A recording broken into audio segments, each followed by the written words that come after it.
สวัสดีครับทุกๆคนวันนี้เราไลฟ์กันอยู่นะครับกับคุณเรียวโกะนะครับเป็นเจ้าหน้าที่จาก University of Calgary นะครับระหว่างที่เราเริ่มไลฟ์เดี๋ยวผมขออนุญาตแชร์อันนี้ไปยังกลุ่มต่างๆก่อนนะครับเผื่อคนที่สนใจจะได้สามารถรับชมได้ด้วยนะครับขอบคุณทุกคนที่เข้ามาแล้วนะครับแล้วก็เข้ามานะครับถ้าเกิดว่าอยู่ตรงนี้นะครับก็สามารถที่จะแชร์ได้หรือมีคำถามก็สามารถที่จะพิมพ์คำถามได้โปรแกรมที่เราจะคุยกันวันนี้นะครับเราจะคุยกันเกี่ยวกับในส่วนของ IPP โปรแกรมนะครับ International Professional Program นะครับเป็นให้นักเรียนต่างชาตินะครับไปเรียนเพื่อพัฒนาสกิลเฉพาะทางนะครับที่สามารถจบไปแล้วทำงานได้แล้วก็ขอ PGWP เพื่อการทำต่อหลังเรียนจบได้นะครับก็สามารถที่จะรับฟังกันได้ซึ่งโปรแกรมก็จะมีหลากหลายนะครับตั้งแต่เกี่ยวข้องกับ Business Analysis เกี่ยวข้องกับ Project Management แล้วก็ Digital Media Marketing เดี๋ยวคุณเรียวโกะจะพูดให้ฟังในรายละเอียดนะครับแต่ว่าผมได้เริ่มแชร์แล้วก็น่าจะพร้อมที่จะไลฟ์แล้วนะครับ Alright, Ryoko. Yeah. Welcome to Bangkok. Thank you. And today we are going to talk about the program at University of Calgary, particularly the IPP programs. But before we talk about the programs, it's been a year since we meet, right? I think it's 1 year. Yeah. And in general, if you don't mind, maybe we can start with the city of Calgary. How is it like for international students to go to Calgary to study and maybe work part-time and maybe jobs opportunity in the future in Calgary for international students? Yeah, so as Kampon said, it's been 1 year, and that 1 year we saw more recovery from that post COVID. So that's more and more clear that kind of part-time jobs normally international students or even university students engage in, those ones are really short in terms of workforce. So that's those ones are really requesting more and more people, so that might be a good sign for that international students and study this program and then have part-time job. So those particular areas are more hospitality industry, so that's coffee shop, those ones, almost like restaurants as well, almost we question where those servers or coffee shop people workers disappear almost. So it's recovering, but still in some cases restaurants have to stop serving because servers are not they can't secure servers. Right. So it's really interesting recovery happening, and entirely Canada, that's relatively the housing shortage is talked about, but still Calgary is a little bit better than I believe other cities, and then cost of living is still better than other cities. So that legacy has been continuing as well. So that's some a post recovery of that recovery from that post COVID, right. But still we're seeing a good number of international students coming back as well. So that it's really a good a recovery, I believe, is happening as well. Yeah. So on the top of the current situation in Calgary after COVID, how about the industry? Because Alberta has been trying to shift the economy from the past, where it depends a lot on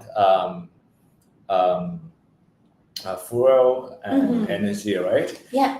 What are going to be the new industries or jobs opportunity in Alberta, particularly maybe in Calgary for international students to consider? Yeah, so as you mentioned, we were quite long time famous for that fossil fuels, like which is like oil and gas. But especially like oil is like industry-wise like going down. So then Alberta and Calgary also started investigating different industries. And then now, like one of the biggest one is like IT area is they're really like encouraging students to get in and then inviting that industry to Calgary, and then also like interestingly like film industry. So those ones. Some of you like might have watched like American like a TV series called that The One of Us. The One of Us. Yeah, so that one was like a completely like they're going into season 2, I think, but they're completely like filmed in the entire Alberta. So that's they're shifting like to Edmonton and Calgary and a little southern part, but those ones are like a really like they're focusing on as well. And then also new like a trend is more like a logistics as well. That's we have like outskirt of Calgary, a huge Amazon like a warehouse, like so those like a logistical point is also like I've seen a lot in Calgary as well. So we have new industry for people who will be skilled in IT, people in the entertainment industry, right? Hospitality is coming back because Alberta has national gorgeous scenic national parks like Banff and others, but so these are the industry. I heard also from partner college of U of Calgary, English programs, Bow Valley College, they are also mentioning that Alberta government also providing funding for e-sport industry in Calgary.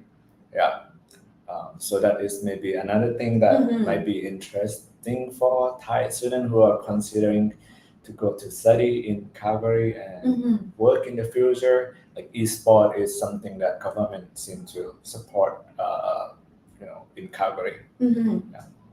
Okay, so we talked about Calgary already. Let's maybe move on a bit to the programs that you can share with Thai students. Maybe we talk specifically about the IPP program first. Maybe like what IPP is, what are the program options, how does it work for students when they interested in this program, like what they will be studying. So that's IPP, International Professional Programs, are business programs designed for international students. So you're not going to study with domestic students, but you will see a lot of like different countries students to study together. And this IPP is under what is called continuing education. So it is considered as non-degree credit programs. However, you will be able to get that different certificate, kind of 4 to 5 certificate if you study 1 year program, for example, and multiple certificates related to the study. And for example, 1 year option, we have business analysis, intelligence, and analytics, and digital media and marketing, and project management. So those 3 ones, you can just also combine 2 out of 3 to make the study duration to 2 years. And in Canada, that's immigration rule is that if you study more than 2 years, you may be eligible for that 3-year postgraduate work permit. So many students actually make the most of that rules, and then study is like a good focus. But also think about that what they can get like a work experience part as well. And new area of that support for international students for 1 year options is that if students study 1 year as a standalone, they will be included the work experience component called like work integrated learning, so WIL, and we call it WIL. And the uniqueness of WIL part is that students can choose actually paid work experience or non-paid. And then most of the students, I believe, choose like a paid, right? But some students actually like may be benefited from that unpaid. How is that if somebody like has particular company they want to work, but they don't offer that student employee part by paying money, but they may accept that's more on a volunteer basis, so that we don't limit that students to only like a work experience part is like a paid, including unpaid as well, so that we can kind of broaden that student experience as well. So that one is kind of unique part that's added to that the program now as well. So the IPP program that we are talking about is the 1 year programs. Yeah. And students can choose the program that they will be doing. The first one is BAIA. Yeah. I call it BAIA because I cannot remember the full name. Entire but it name, is yes. related to business analysis, intelligence analytics. And then analytics. Okay. Yes. I will buy a lotto this time. I'll win it. So that is 1 year program. Another 1 year program is project management. Yeah. And another one is digital media and marketing. So they can choose to do 1 year and then graduate and apply for PGWP and work, or they can also do 1 year program here and another 1 year program here. And when they graduate, they apply for PGWP and they can get up to 3 years of PGWP to work in Canada.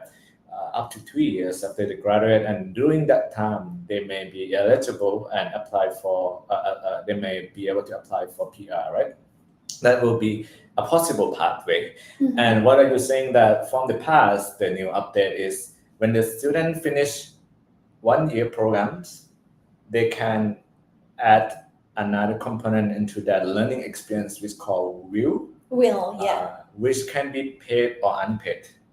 They might get paid, but if they have certain company they want to go and have work experience for their profile or their learning, maybe they will try to get into that for non-paid position. But they get that connection, they get that experience, which might be helpful in the future. So that is also possible.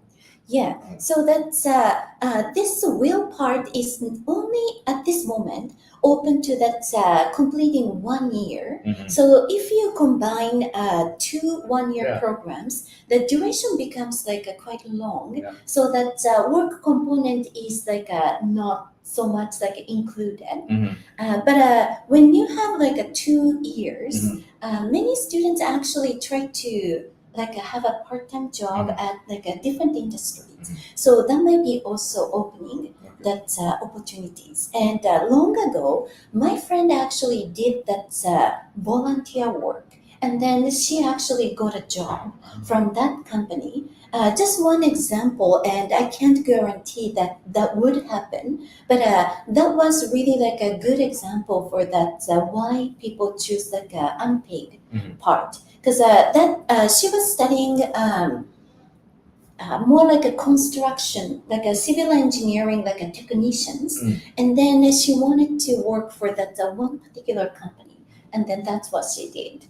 So that might be really like interesting. She was quite like active to look for a job that way, and that worked for her. That might be an approach too. If you know yourself, like where you are at and where you want to be, one of the way to get into where you want to be is try to get yourself into that environment, right? And you can try to get into that environment by maybe try to seek a paid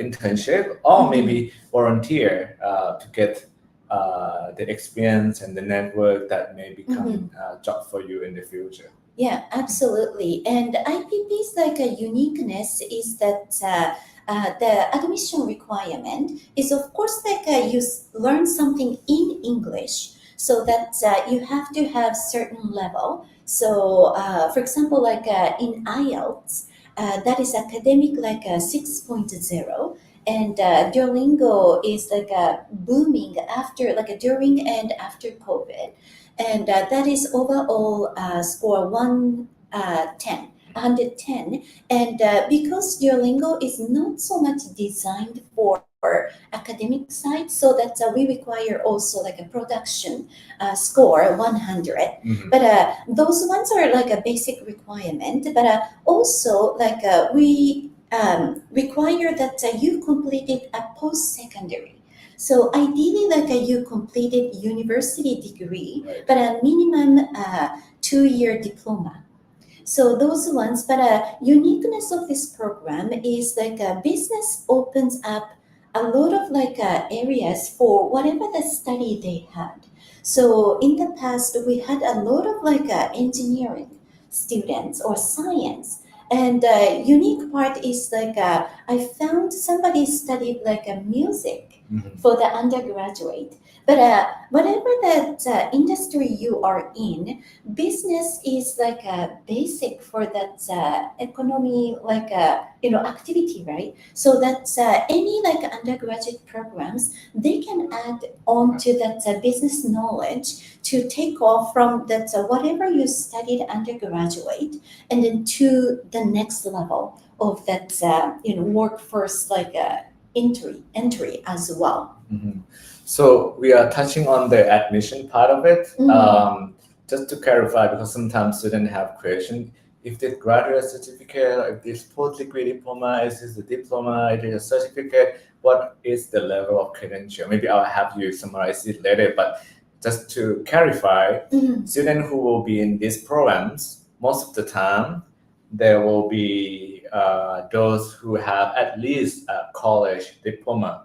But most of the time, maybe because particularly from Thailand that I have worked with, they have already earned a degree, and they can have degree in any background to pursue any of this. But maybe the student need to think about, this is what they have been studying, this is what they have been doing. How is this program going to be helpful for their future, right? How it might help in what they are doing, or maybe how it might help them to change their career. That might be the question that they may need to figure out, right? Yeah, that is so correct, because again, this is under continuing education, and the continuing education's concept in Canada is mostly like a domestic students would like to increase their knowledge in certain area, or that they would like to shift their career a little bit.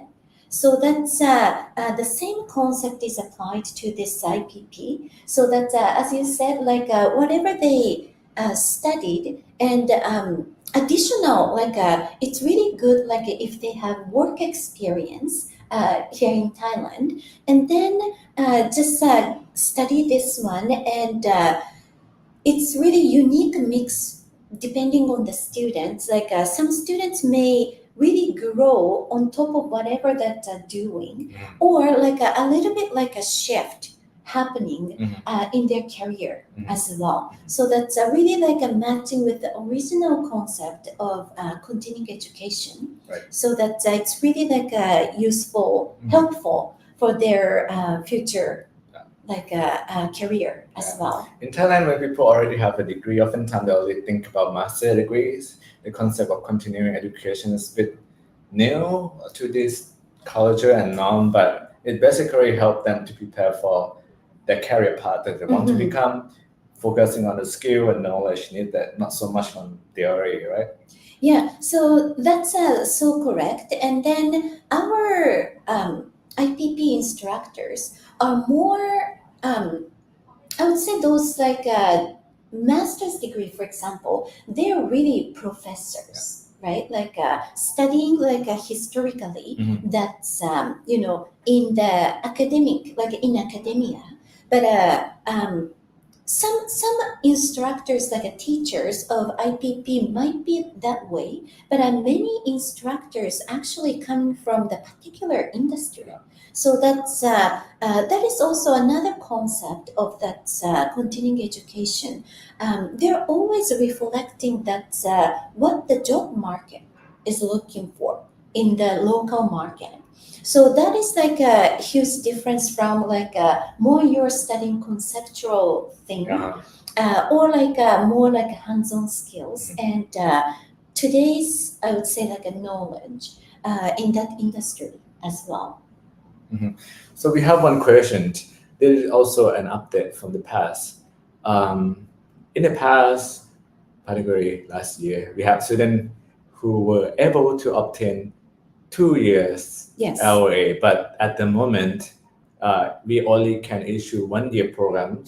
Yes. Can you talk a bit more, because we have students asking if they want to apply for 1+1, how, I mean, can they apply in advance for the second program, or the other question is like, when should they apply for the second programs? Yes, so that is like a little bit challenging part, and I understand that it's very handy to apply 2 years, but administrative wise, like the IPP team has been having a little bit challenging. So then at this moment, 1 year is applied, and then you start first year, and then you will follow up. Your team will follow up that when it opens the second year, and then as soon as that open happens, and you will assist and going into the second year. So a little bit challenging part is like you have to like extend that study permit, but within Canada, relatively like a smooth extension. So that like a challenge is like I'm aware of that. So I'll just try to advocate in that future. But at this moment, yes, like how it goes is like first year you start, and then as soon as the second year opens, we will contact you, and then the follow-up happens. So nothing to worry about. Still like a follow-up happens, but a little bit like a chopped up process is happening right now. I understand, because even though we did it in the past, it took quite some time to get the second year LOL. So I think I understand. But anyhow, go back to the questions. Usually I would guess that maybe around 10 to 12 months before the intake start, the university will open for application. But we're not sure how long or how far in advance it will be open. Once it's open, we will get notification. KPG will get notification, and then we will follow up with our students who need to apply for the second year programs. We will be able to assist with the permit extension in Canada, which usually do not create chaos, because we already have information. If you are studying, doing your jobs as a student, do not do anything illegal, should not be an issue. ก็ขอตอบประมาณนี้สำหรับคำถามนี้ก็อาจจะประมาณ 10-12 เดือนล่วงหน้าถ้าเขาเปิดก็เดี๋ยวเราจะ follow up ให้นะครับ This is just a comment or statement. I'm preparing to apply for IPP in digital marketing. Okay, good. So maybe because of Thai students sometimes we need a bit of English preparation, and actually your department actually cover English language training. Maybe you can touch a bit more on if students get IELTS, but as not the score that it is required, how they can study English with University of Calgary. Yeah, that's a good question. Because I'm a manager actually of that English language program, and I just started involving that in that IPP, so I have knowledge, and then I can just explain to you. But my main portfolio is actually English language program, and in our program we have a program called semester program. But somehow we have 3 intakes, like 3 starting points, so it's kind of a funny name. But you can start, a little bit lower level. That's and then if you have like a level 5 and then 6, the 6 levels we have. So if you can start, for example, level 5, which is IELTS 5.0. So then you can study and we can accept you into that level 5. And then level 6 can be stated on the what is called letter of acceptance. And then at the same time, you can apply for IPP and then get conditional admission. So you can get 2 letters.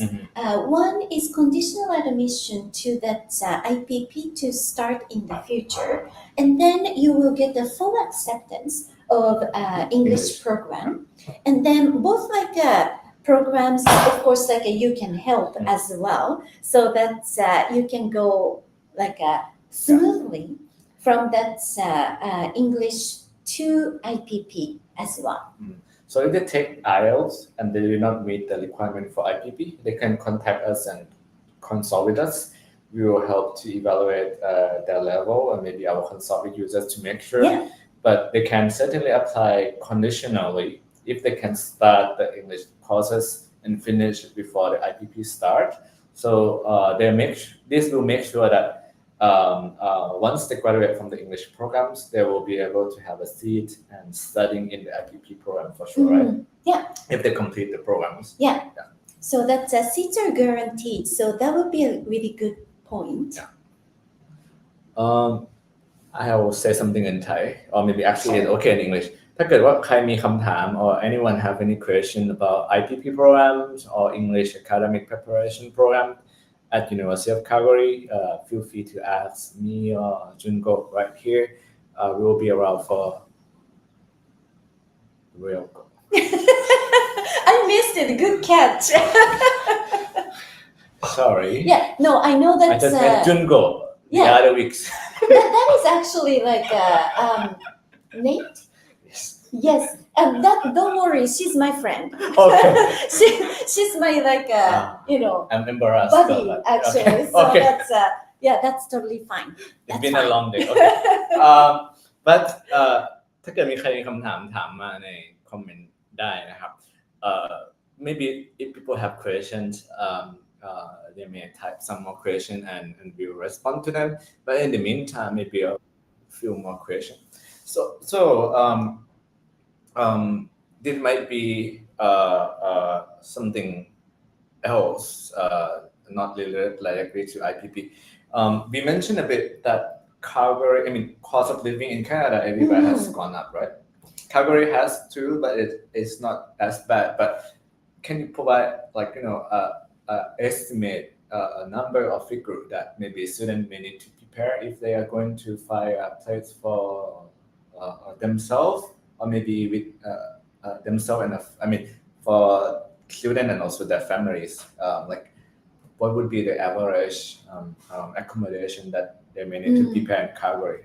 Yeah, I just this information might be a little bit old. That's but a 1 bedroom would be probably around 12 to 1400. So that many students actually choose either more like a 2-bedroom apartment and then try to share that accommodation. That's what I was doing when I was a student as well. So that's something you can save a little bit money too.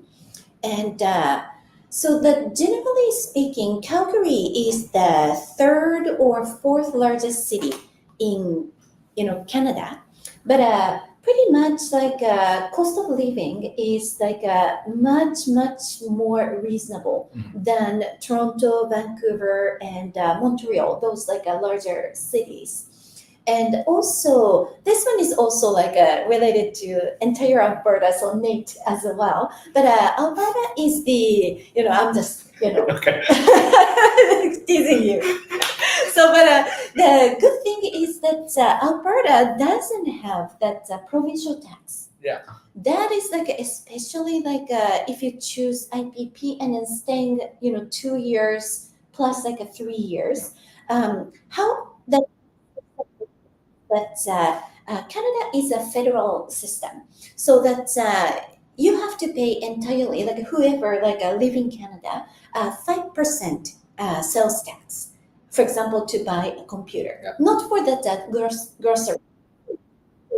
Actually good, but on top of that, in Vancouver, Toronto and Montreal, they have either what is called HST, harmonized sales tax, like a combined, and about 11 to 13%, or provincial tax. So that 5% versus a 13% is actually a small when you buy one thing. But if you consider 5 years of stay in Canada, that would be a huge difference. Because the other day, my friend came from Toronto, and then her boyfriend purchased a 1,200, a 1,200 amount of liquor, expensive liquor, to bring back to Toronto because much cheaper in Calgary. So those ones are really important. A small things accumulation is a huge. And also, I just want to add about a little bit about a Calgary culture. Is that Calgary is called Western hospitality. So that people are a big city. We are living relatively a big city, but people are very a small town mentality. So that's I'm also imported to Canada from Japan, and then I've been in Calgary for 20 years. But entire time people are really try to talk to me, even when I was not a fluent English speaker, where are you from, or those kind of things. Doesn't really happen in big cities. Yeah, I've never lived in Toronto, but my husband is actually from lived in Toronto, Niagara Falls. He's from, so he kind of mentioned that that's the kind of big difference. And could I just add one more thing about Calgary? Because we had that Calgary Olympics in 1988, people think that Calgary is a unlivable, a cold city in winter, right? Yes, I don't tell a lie. It is cold. However, and now it's snowing already. Yeah, yes. My husband actually sent me a photo. Okay. Yeah. However, the coldness is a little bit different from areas in Canada, Toronto, Vancouver. They have that oceans or lakes, right? So then our cold is called dry cold. Versus Toronto is called a wet cold, so that more dampness and then a humidity is actually colder you feel than a minus 15 in Calgary, because our snow, main season snow is it's not wet, so that you can use a snow blower, blow away that's snow, versus a Toronto that never happens. You have to actually shovel. So that humidity has a huge difference. I understand in Calgary it dry cold. You also get more sun. Exactly. Winter, right? And then winter time especially, because we're the sunniest city in Canada. And then that a sunny state is a very a differently affect mentally. So that's in so other big city, when it's winter, people go to Mexico or to other countries. They need some sun. But Calgary is cold but sunny, and then also Calgary is the only city, a big city, that is benefited by a wind, a warm wind. Happening in winter. The name of the wind is called Chinook. That is the kind of coming down the Canadian Rockies in winter time. So when that Chinook wind happens, the temperature goes probably sometimes 30 degrees up, from minus 20 to plus 10.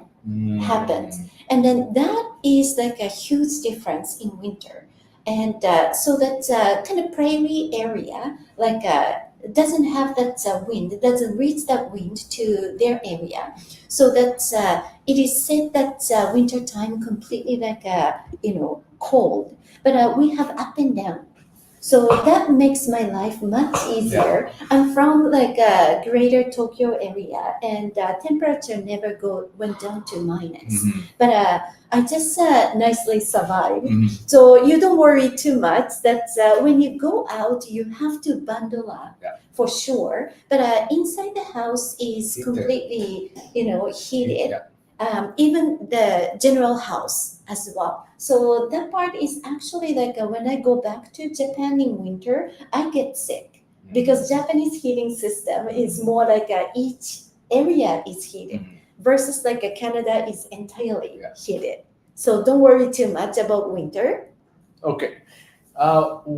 One question. This is a good question. How many students in one class for the IPP programs? I would say about like a 30 to 35 students. I have to double check, but for example, Baya program is maximum seating right now is 75, and then that is like a two sections. Okay. And then digital media and marketing, somebody was interested, and then that is about like a 30 to 35 students, but I assume that that is one class. So that is the kind of class size, I would say. Okay. มีใครมีคำถามอะไรอยากสอบถามพิมพ์มาในคอมเมนต์ได้เลยนะครับทั้งใน Facebook แล้วก็ YouTube นะครับเดี๋ยวจะถามให้หรือจะตอบให้นะครับก็ขอบคุณที่ถามคำถามมาหรือยังอยู่กันตรงนี้นะครับอาจจะมีเวลาให้สักอีกถึง5 นาทีถ้าเกิดมีคำถามแล้วถามตอบกัน so we will see if there are any more questions for maybe 5 more minutes or a bit more, but I'm just wondering if you have anything else you think it might be important for Thai students to know about thinking or considering or planning to study in Canada, particularly maybe at in Calgary. Do you have anything else to share that we have not discussed or we have not talked about? Yeah, like it would be not only for Calgary, but from my experience as an international student, that a lot of things are like offered, but you have to really like actively seek into that. For example, part-time job as well.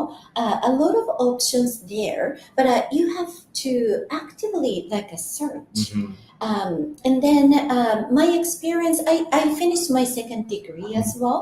A lot of supports are there, but you have to really like sometimes seek and into that what kind of options they are. So just I want to advise like stay active, and then like look into what kind of like options they have.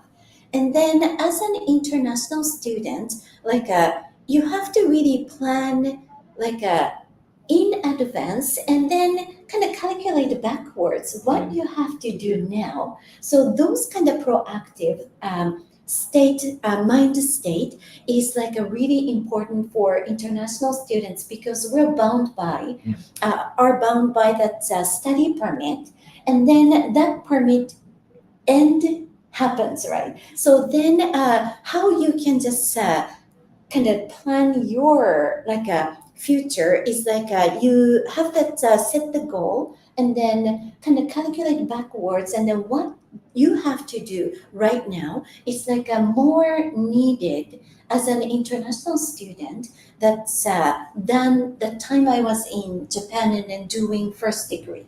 Because I'm a Japanese citizen still. Then you don't have to like plan how to stay in Japan, right? But you have to plan like if you like to like stay longer, then planning is a really key. So maybe I'll touch a bit more on this since you have that life experience yourself. You were from Japan, you had a degree in Japan, you moved to study to Canada, and you now work in Canada. In general, I would guess from my own perspective that Japan, Thai share some common already. Like probably we are a bit not laid back. We are a bit shy. We are not like we are not outspoken. Is that the word? Like we are not like having the idea of speaking out loud, speaking with confidence is something that we should do. With the differences in this culture from where we are and how it is in Canada, do you have any specific suggestion for Thai students to maybe think about or being aware when they are going to study and work in Canada? I know you talk a bit about trying to be active, right? But what it means when they're literally like there, like do you have anything specific that you might want to give them as an example, as a tip? Yeah. So as you said, like we have some sort of like a common part is like relatively shy as well. So that's but one of my friends is actually like a very eye-opener for me. We studied completed that university together. She's from Japan as well, and I was more like a passive in order to find a job, for example. But she was really like planning and joining what is called co-op, like a similar to will, component. But she just did co-op. But many students actually do co-op. But one step further, what she did was end of co-op, she contacted HR person, human resource person, and asking, I'm very interested in working in this company. So I did this like as a co-op student. What do I need to do? Or what am I missing to be considered as a candidate? I was quite surprised that I didn't even think about that. And then the end result, like she went back to schooling to complete her study. So she didn't really immediately start, but she got a job actually in that company, large oil company. So that was quite like eye-opener. So that is connected to like a proactive and actively like a seeking. That's what I kind of wanted to include as well. So that's you can just really open up the doors like with your action as well. So that's shy and shy like and connected very nice. I don't want to lose that trait because Canada really embraced that politeness, and I know that Thai people are very polite, and then that part will be really like appreciated in the workplace. However, a little bit like breaking the wall and then get like to seek is not a bad thing. Yeah, so that might be like a new culture you may want to adopt as well. So keeping that good culture, but add that different side, different part of exactly as well. Thank you. That is very helpful. Two more questions. One is the age limit. I would say there is minimum. No, actually, there is a degree that they need to have before they apply to study IPP. For example, university student graduate with a diploma from a college here in Thailand or other country. Once they have that, they can apply for IPP, but there is no limit in age. As long as you can, meet the language requirement and the academic requirement, you can apply. And if there is seat available, you will be accepted. That is about the age.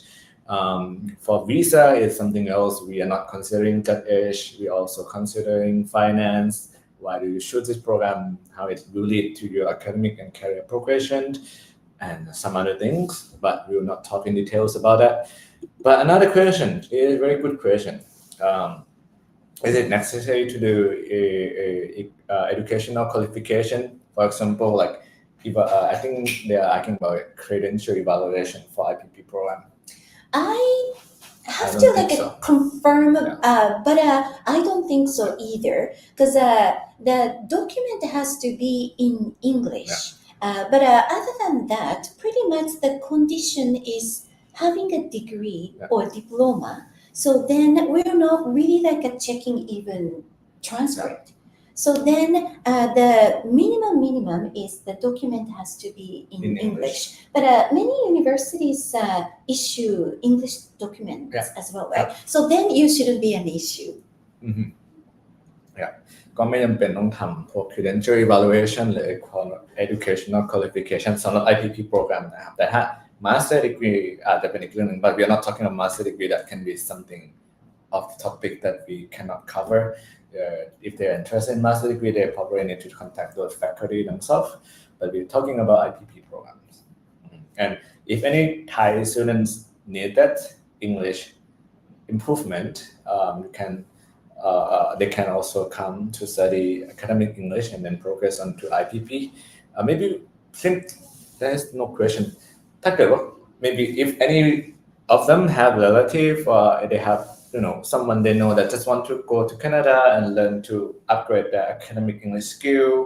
Maybe even though they meet the English requirement already, they want to have some academic preparation. Because we have students study academic English at UCal before, and they were very satisfied with the programs. They say very intensive, very helpful, so that they can continue to study and work with confidence in their English skill. So we also offer those. They don't have to study just to meet the requirement. They can think about this as the improvement too. That is a really good point. That English minimum requirement is really like a minimum. So that's as you said, like we have one program called Academic Communication Certificate. That one is designed for higher education study.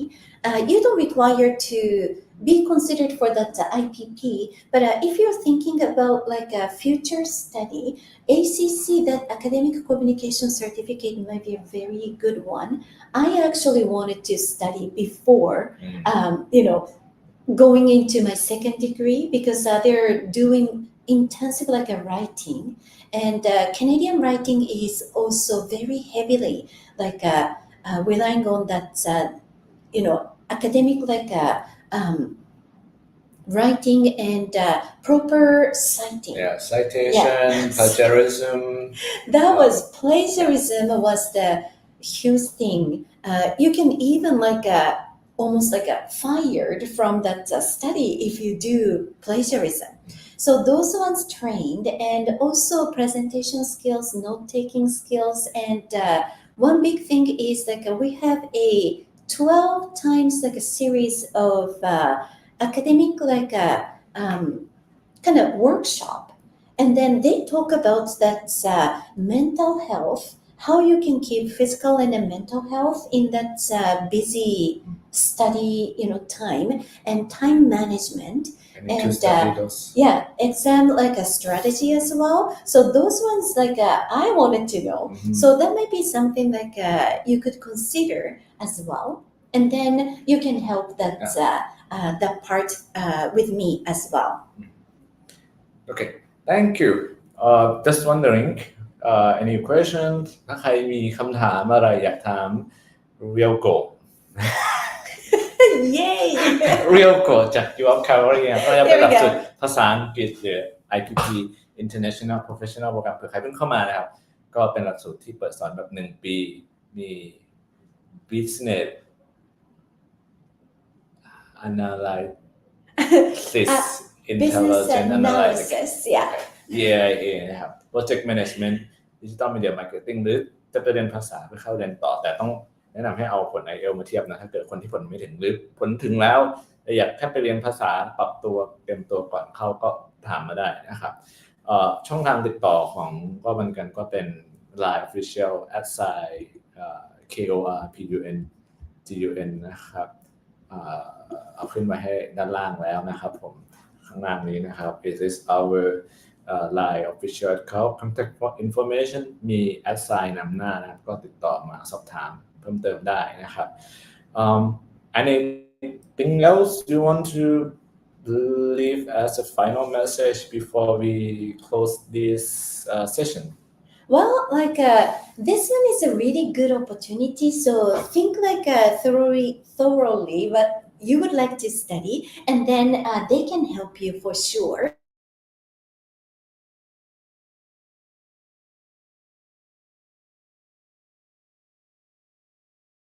Thank you, Ryoko, for your